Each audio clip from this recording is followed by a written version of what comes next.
Assalamualaikum warahmatullahi wabarakatuh.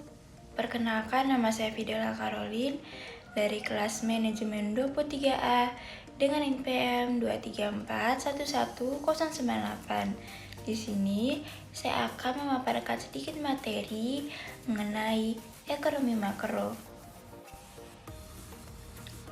Ekonomi makro adalah suatu kajian khusus yang digunakan untuk mempelajari mekanisme kerja perekonomian secara keseluruhan.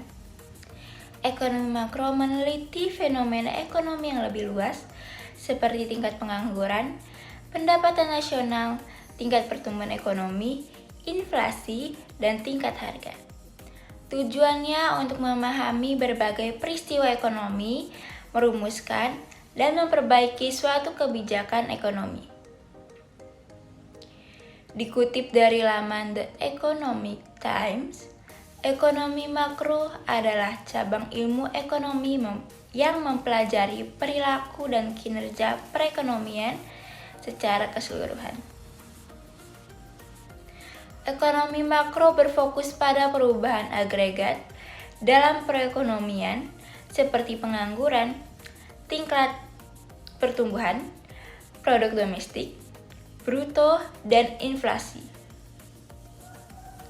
Ekonomi makro berfungsi untuk menganalisis semua indikator agregat dan faktor-faktor ekonomi mikro yang mempengaruhi perekonomian.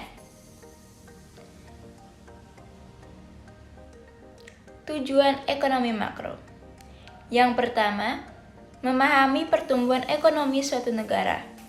Ini melibatkan analisis terhadap produktivitas, investasi, konsumsi, dan faktor-faktor lain yang dapat menggerakkan perekonomian menuju pertumbuhan yang berkelanjutan. Yang kedua, mengendalikan tingkat inflasi agar tetap stabil dan tidak merugikan masyarakat. Yang ketiga, mengurangi pengangguran dan menganalisis penyebabnya melalui penciptaan lapangan kerja baru.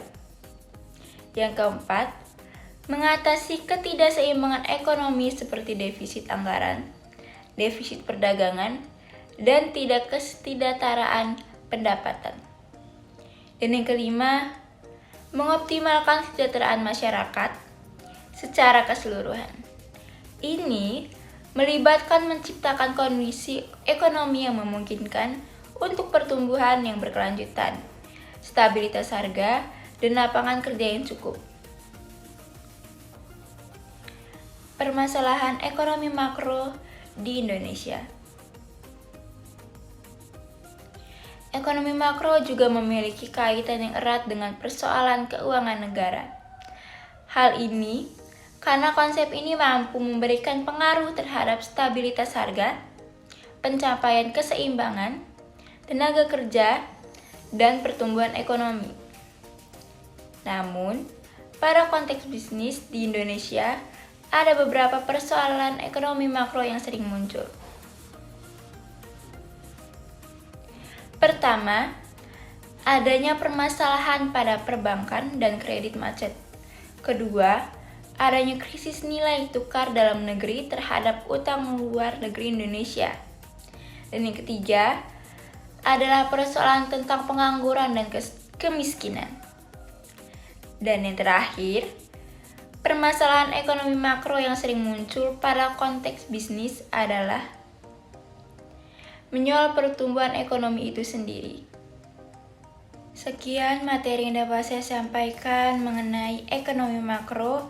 Saya Fidela Caroline dari kelas manajemen 23A dengan NPM 2341198. Saya pamit undur diri. Wassalamualaikum warahmatullahi wabarakatuh.